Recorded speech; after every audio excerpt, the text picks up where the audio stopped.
This is The World This Weekend.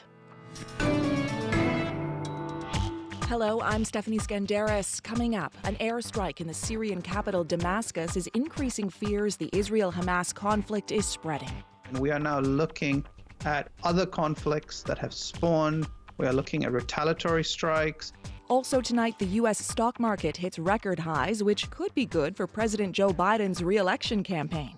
If the market is higher in that 3-month period, then the incumbent tends to get re-elected. And Canada's lobster industry may hit choppy waters because of a new U.S. regulation. We're dealing with a country that is our major trading partner. We might not like it, but they've got a big stick. That's later, but first. Iran is vowing retaliation after an airstrike on Syria's capital killed 5 members of its security forces. Iran says Israeli forces are responsible for the attack. Saturday's strike is once again raising fears over a widening conflict in the Middle East. Jennifer LaGrassa reports. Cleanup is underway in a residential neighborhood of Damascus after an airstrike destroyed a building Saturday. This man, who lives nearby, says he heard 3 consecutive explosions, which left him shocked and shaken. He says a fence surrounding the building that was struck flew into his kitchen. Thank God no one was in here, he says. The strike killed 5 members of Iran's Revolutionary Guard, according to Iranian and Syrian state media, and an unspecified number of Syrian troops. Iran is blaming Israel for the attack, calling it a desperate attempt to spread instability in the region. In a statement read out on Iranian television, Iran's president vows to retaliate.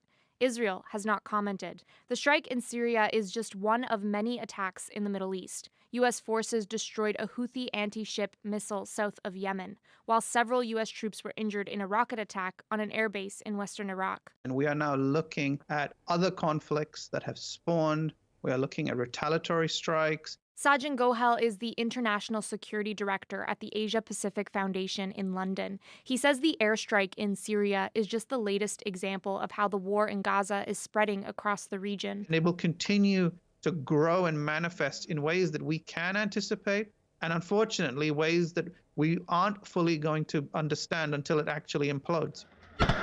Meanwhile, Israel's war against Hamas presses on. Video from the Palestine Red Crescent Society shows its staff treating injured Palestinians. It says an Israeli airstrike near the Jabalia refugee camp killed 4 people and injured 21 others. Gaza's Hamas-run health ministry says nearly 25,000 Palestinians have been killed since the war began last October. On Friday, 2 days after Israeli Prime Minister Benjamin Netanyahu publicly rejected the idea of a 2-state solution, U.S. President Joe Biden said he believes the creation of a Palestinian state is still possible after the war. I think we'll be able to work something out. What does that mean? There are a number of types of 2-state solutions. But today, a statement from the Israeli Prime Minister's office contradicted Biden, saying Netanyahu opposes any possibility of Palestinian sovereignty in a post-war Gaza. Jennifer LaGrassa, CBC News, Windsor, Ontario. In Tel Aviv, thousands of people protest against Prime Minister Benjamin Netanyahu, who they accuse of mishandling Israel's national security. The demonstrators are calling for an election and for the release of about 100 hostages still being held in Gaza. Rescuing those hostages is one of the stated goals of Israel's war on Hamas.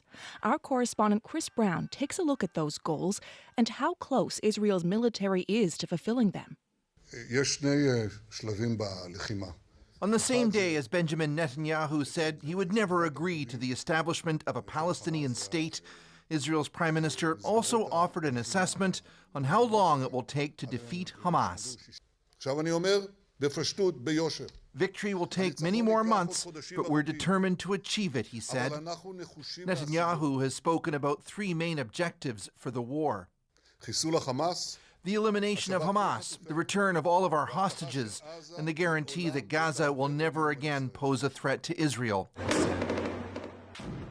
That first goal, the elimination of Hamas, has been the justification for flattening vast areas of Gaza and pulverizing communities, wiping out entire Palestinian families. Israel defends the carnage by saying Hamas is hiding among civilians and it is taking measures to protect the innocent. Israel's defense forces claim their attacks have killed 9,000 Hamas fighters. That's roughly 2/3 of the force that Hamas began with on October the 7th. Noor Arafeh is a Palestinian researcher and a Rhodes Scholar who grew up in Jerusalem. I think that Hamas has suffered losses, no doubt, but it remains an effective military power on the ground. It's clear that Hamas still has control over many of the tunnels and can still surprise Israeli soldiers with attacks. That view is echoed by Aaron Bregman. He's a former Israeli army officer and now a war studies professor at King's College in London. For the Israelis, a victory is to topple Hamas and to free the hostages. For Hamas, a victory, it is just to stand on its feet at the end of the battle. Israel has championed its successes at discovering Hamas's tunnel system, but it also says the labyrinth under Gaza is much larger than what it initially thought. Bregman says when the war is over, both Hamas and the tunnels will still exist. Now, the Israelis do not want to go into the tunnels, because if they do go into the tunnels to fight Hamas, they lose all their advantages. They do not have air support, they do not have tank support. Israel's second goal, to secure the release of the remaining hostages, thought to number roughly 100 people, is also unfulfilled. Not only has it failed to release the hostages, but it killed 3 hostages when they tried to give themselves up, thinking that they were like Hamas fighters. Israeli defense officials insist military pressure is the only way to get Hamas to release the hostages. But the families of many of those hostages want a ceasefire and talks.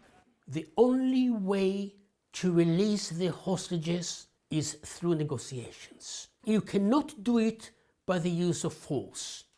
Israel's final goal is to ensure Gaza is never a threat again. Its military has been trying to find and kill the Hamas leaders behind the October 7th attacks, but so far has not been able to do so. But at the end of the day, the declared goal by Israel, which is to defeat Hamas, cannot be attained. Hamas is not simply a military organization. It's a political force, and it's an ideology that is centered on resisting Israel's occupation. Despite Israel's failure to achieve its 3 key war objectives and accusations now before the International Court of Justice that Israel's war methods amount to genocide, public opinion surveys suggest most Israelis still support continuing the combat operations. Increasingly, though, any kind of possible victory is looking further and further away from the goals its leaders have promised. Chris Brown, CBC News, London. There has been a glimmer of optimistic news for the U.S. economy. The S&P 500 hit a new record high on Wall Street Friday. Investors appear to be shrugging off concerns about global conflict and instead focusing on economic data at home. And that data paints a somewhat rosy economic picture as November's presidential election inches closer. This should be welcome news for President Joe Biden. But with many Americans still feeling the impact of inflation, the economy is also being used to attack the president. Freelance reporter William Denslow has more from New York. For supporters of the president, it's a ringing endorsement. For the first time in over 2 years, the markets have hit a new record high on Wall Street. Consumer confidence is up at its highest level since the summer of 2021, according to fresh data. President Biden hopes that will translate to votes come November, in a showdown that could see him up against Donald Trump in a 2020 election rematch. My predecessors like to say, America is a failing nation. I mean, come on. A failing nation. And by the way, did you hear he wants to see the stock market crash? He acknowledging by that we're doing pretty damn well economically and getting better. Holiday spending in the US rose more than analysts expected. The promising sign for the economy, but inflation remains stubbornly high. Biden's handling of the economy has featured prominently on the campaign trail for Republican presidential hopefuls like Nikki Haley. When I think about my kids, I want a president who's going to be focused on what we need to do to fix the economy. In an election cycle, momentum for a candidate is essential. Chief Investment Strategist at CFRA Research, Sam Stovall, says a strengthening economy in the 3 months leading into an election has proven to be significant. If the market is higher in that 3 month period, then the incumbent tends to get reelected, and that has been correct about 85% of the time since World War II. The risk of recession has fallen dramatically in the US over recent months, but wider concerns over the health of the economy still linger. In the race to the White House, you can count on the economy to be a major issue in the minds of voters. William Denzelo for CBC News, New York. One area where inflation has been most obvious is rising food prices. In December, Canada's grocery price inflation was still a stubborn 5%. With that in mind, Loblaw has reversed a controversial decision on the way it discounts food. It had decided to end a 50% discount on food products nearing their expiration date, changing it to only 30%. Loblaw initially said the move would be in line with other supermarkets. But the change was heavily criticized by shoppers, and the grocery giant now says it'll restore the old discount. Sylvain Charlebois is an expert on food policy at Dalhousie University. I don't think it was a good decision at all. It's a win-win for both grocers and consumers. On the one side, consumers have access to significant rebates. It's 50%. So with 20%, for example, on a piece of meat at $50, it's $10. It's a lot of money. And so I look for these deals all the time. Charlebois says it'll be interesting to see if other supermarket chains follow suit. Moi, Monsieur Tshisekedi Chilombo Félix Antoine. That's Felix Tshisekedi, president of the Democratic Republic of Congo, being sworn in for a second term after a disputed election. He won a landslide victory in December, taking more than 70% of the vote. But those results were challenged by opposition parties, alleging the vote was stolen due to widespread logistical problems at polling stations. Congo's Constitutional Court rejected a petition to annul the election earlier this month, calling the allegations unfounded. Canada's lobster industry is being caught up in a new regulation from the U.S. that's causing some concern. Lobsters are measured from eyes to tail, and ones that are too small are thrown back. Now, the U.S. has increased the legal minimum size of lobsters that can be trapped off New England. It's a small amount, about the thickness of a loonie. But is it enough to get the claws out? Paul Withers reports. For some of the fishermen, it's going to be a really hard pill to swallow. Lobster fisherman Tommy Amiro says there could be tough days ahead for Canada's most lucrative fishery. He says Canada may have no choice but to meet the new U.S. standard. I'm not sure if we're going to have a choice because we're dealing with a country that is our major trading partner.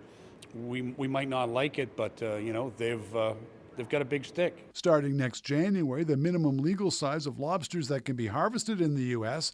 will increase to 84 millimeters from 82. It will increase by another 2 millimeters by 2027. The increase was triggered automatically after surveys in the Gulf of Maine showed a continued decline in the number of young lobster.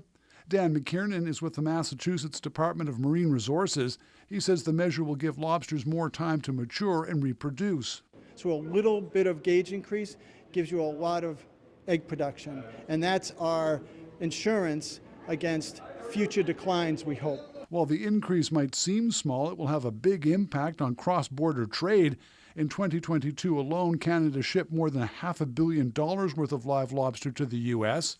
Jeff Irvin is the executive director of the Lobster Council of Canada. So effectively, we will not be able to ship a certain sized lobster there that we always have been. their action will create an action that we have to respond to in Canada. Alan McLean's company buys 3 million pounds of lobster a year. He says the change will be a burden. Depending on if we're shipping live into the U.S., those lobsters would have to be segregated, and we would have to find another market for those, and that may not be easy. The last time the U.S. increased the minimum legal size of lobster was 35 years ago.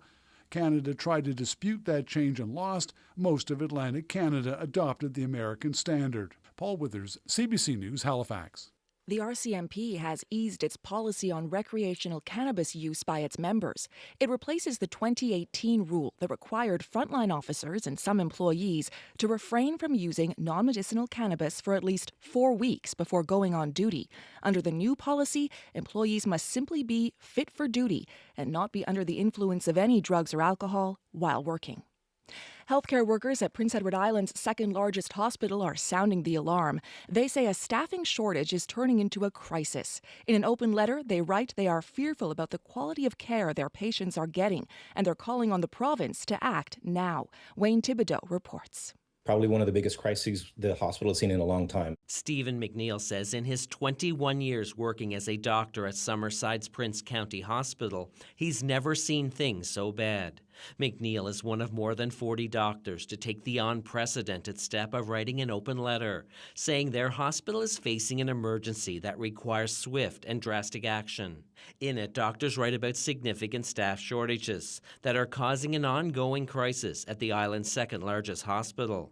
The changes have forced PEI's health authority to transfer critically ill patients to Charlotte's Queen Elizabeth Hospital, an hour's drive away. Queen Elizabeth Hospital, is as dedicated and as hardworking as they are, don't have the capacity to care for all the critical care patients that we would need them to care for. And Island EMS does not have the capacity to transfer them all there either. And so we're going to be stuck with all those critical care patients backing up into the Prince County Hospital Emergency Department. Doctors warn if action is not taken, patients will continue to experience increased wait times and congestion in the emergency department, delays in transfers of critically ill patients, and a reduction in the number of surgeries. It's frustrating. I mean, it's devastating. It's heartbreaking.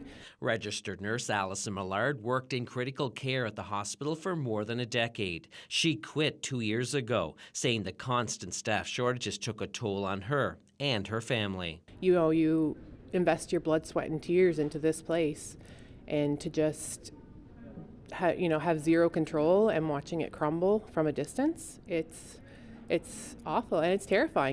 Millard says the province could have prevented this. I didn't leave because I didn't love nursing. I left because I was just suffocated and drowning from the system and the politics and drama of the system. In their letter, doctors say our group is dismayed that despite our health leadership acknowledging these staffing shortages, there have been few tangible actions visible to us. PEI's Health Minister Mark McLean acknowledges more should have been done sooner. A lot of these issues, I wish we would have dealt with them 10 or 15 years ago. Again, I can't look backwards, I got to look forward. Health PEI says it fully intends to rebuild critical care at Prince County Hospital. It has had some success hiring doctors, but admits it's challenging, given it's competing with provinces across the country for scarce resources. Wayne Thibodeau, CBC News, Summerside. Long COVID patients in Canada say they are feeling abandoned. Funding for long COVID clinics is drying up in some provinces, even though data from Statistics Canada shows there are millions of Canadians struggling with life-altering symptoms lasting longer than 3 months. As Christine Birak reports, researchers remain hopeful that science will offer some relief. It's an illness that's just really miserable to try and get help for. Studies show 50 to 75% of long COVID patients recover, and vaccines help reduce symptoms. But the latest Stats Can data reveal some bad news. As of last June, over 2 million Canadians reported they were still experiencing long COVID symptoms. I live in Quebec City, Matlin, British Columbia, Moose Jaw, Saskatchewan. In some provinces, including Ontario, government funding for long COVID clinics is drying up. And ever since then, my life has been in complete chaos. We asked COVID Long Haulers Support Group Canada to connect us with patients. About 75 people popped up in a Zoom call to tell us what they're going through. I've had memory loss, and my fatigue is so profound. I suffer from nausea daily. Dr. Kieran Quinn is treating long COVID patients at Mount Sinai Hospital in Toronto. He says those patients are often being ignored. Their experiences aren't being validated with long COVID and are often told that this is all just in your head. It's like aging 50 years. 33-year-old Marchell lives in Toronto. He asked us not to use his last name due to stigma associated with the condition.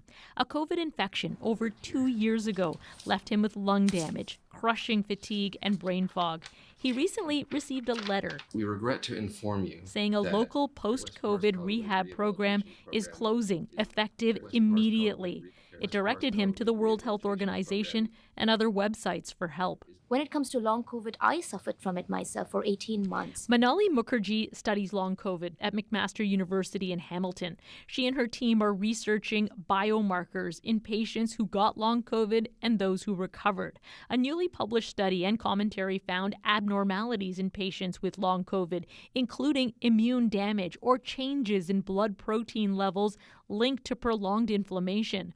Mukherjee says those findings, along with others, could ultimately lead to tests and treatments for the condition. Her message to patients? Have faith. The medical community is working on it. Long COVID patients desperately want hope, but many worry as memories of the pandemic fade, their struggle will be forgotten. Christine Burak, CBC News, Toronto. Forecasters in BC are warning of an increased avalanche risk in parts of the Lower Mainland. Avalanche Canada says the recent snowfall, along with freezing rain and wind, has created dangerous conditions along the south coast and on Vancouver Island. Search and rescue teams are asking people to use caution when skiing or snowboarding in the backcountry. Mike Danks of North Shore Rescue says only those who know how to navigate avalanche terrain should be going out. The avalanche conditions are very dynamic. They're constantly changing. And I think we have people that are thirsty to experience some powder, and they'll kind of stop it at nothing to get that. And that risk is there, and it will be elevated this weekend. Danks says anyone going out should carry safety equipment like a transceiver and shovels in case of an emergency. A harm reduction advocate from Cranbrook, BC, is being remembered for her tireless efforts to reduce drug-related deaths. Family and friends say Krista Smith died from a toxic drug supply. Now they're sharing her story. As Corey Bullock reports, they say people like her deserve recognition. She was a kind soul. Jim Smith remembers his daughter Krista as someone dedicated to helping others. She died in November. Her father says she was another victim of the toxic drug crisis. She would help anybody that came her way in any way she could. Krista Smith grew up on Vancouver Island. Her family moved to the Kootenays when she was in grade 7. She was in a life-changing car crash as a teenager. To manage her pain, she started taking prescribed painkillers. And this is why she ended up 20 years later with a full-blown addiction to opiates. Jim Smith says Krista died from a lethal combination of fentanyl and methamphetamines. The coroner has not yet confirmed a cause of death to CBC News. Friends like Gary Dalton remember Krista for her work in harm reduction. Krista was a martyr. All right, Krista had done a ton of really good things for us, and Krista also came from really good stock, really good people. Krista Smith helped launch a peer network to help people who use drugs. The group still meets weekly and connects drug users to life-saving services. Jessica Lamb co-founded the network. There were 6 of us that this group started with. I think the thing that makes me the most sad right now about all of this is of the 6 of us that started this group, there's only 3 of us that are left. For those who loved her, Krista Smith's death is all too symbolic. She died from the very thing she worked tirelessly to prevent. 58 people in Cranbrook have died from drug poisonings since the province declared a public health emergency in 2016, according to the BC Coroner's Service. Advocates like Dalton say more needs to be done with urgency to address BC's toxic drug crisis. We may not be able to resolve it right now, but we don't have an effective response for it. And especially in the East Kootenays, we're a small enough community, we should be able to have a response that has some effect. For Jim and Alice Smith, coming to terms with their daughter's death has been challenging. It's not, children are not supposed to die before their parents. Krista Smith was 42 years old. Corey Bullock, CBC News, Cranbrook, British Columbia. You're listening to The World This Weekend on CBC Radio. I'm Stephanie Skandaris. In Finland, the indigenous Sami people are fighting to define who is and isn't part of their community. They say some Finns are profiting from fake claims of Sami identity. So Sami leaders in northern Finland are pushing for new guidelines to clamp down on imposters. Freelance reporter John Last has that story.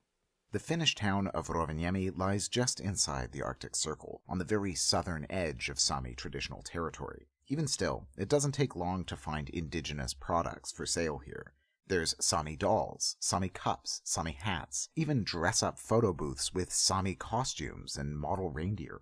There's only one problem, though. Almost none of the people behind these products are actually indigenous. Tourists don't know how to distinguish what is Sami and what is not. Monica Luthje is a tourism researcher at the University of Lapland. For the last year, she's been working with a small team on a program modeled on Canada's that would identify real Indigenous-led businesses. She says there's a long history of appropriation in Finland's tourism sector. Until the 1970s, the state actively suppressed Sami culture, but many Finns still saw them as an exotic curiosity. That meant unscrupulous operators could rake in cash by posing as Sami and offering fake indigenous experiences. There's no better example than the so-called Lapland baptism, a made-up shaman ceremony performed by Finns for tourists. Demand for the experience was once so high, many real Sami guides were forced to offer their own versions, or risk losing clients to their Finnish rivals. Still, under the table, it's happening. Luthje's proposed guidelines will give the Sami parliament a way to identify sustainable indigenous businesses, but choosing which should count may not be as simple as it might seem. People have been mixing and cultures have been mixing. Kukuranta is a Finnish Sami journalist. She says decades of appropriation have muddied the waters of identity in Finland. Since the 90s, a vocal minority of Finnish northerners has claimed Sami ancestry based on distant ancestral ties. Many are not recognized by the community, but that didn't stop them fighting to vote in Sami elections in a heated debate last year. Many people feel that they are not Finnish people, but that doesn't make you Sami. For now, Sami leadership is confident that the new scheme can be implemented without too much controversy, though it's still not totally clear how they will confirm a business is Sami-run. But for Kaisu Nicola, it can't come soon enough. She's a former hotel and cafe owner from the Sami capital of Inari. She says interest in the region is exploding, and unscrupulous tour operators are proliferating again. The new rules, she hopes, could bring some upside back to the industry for Lapland's original residents. I think it's healing for the people to tell about the culture. Visitors, she says, could get something better too, a real experience of Sami Finland without the imitators. For CBC News, I'm John Last in Inari, Finland. Like a sound you hear that lingers in your ear, but you can't forget from sundown to sunset. Nah. She took a funk soul tune and made it a classic. California soul singer Marlena Shaw has died at the age of 81. Her daughter Marla announcing the news on Facebook. She was peaceful. We were at peace. Born in New York in 1942, Marlena Shaw got her start singing in jazz clubs in the 60s, recording her signature song as part of her 1969 LP, The Spice of Life. It would go on to be used elsewhere, sampled by Gang Starr in 1990's Check the Technique. Check the technique. Check the technique. And later remixed by DJs like Diplo.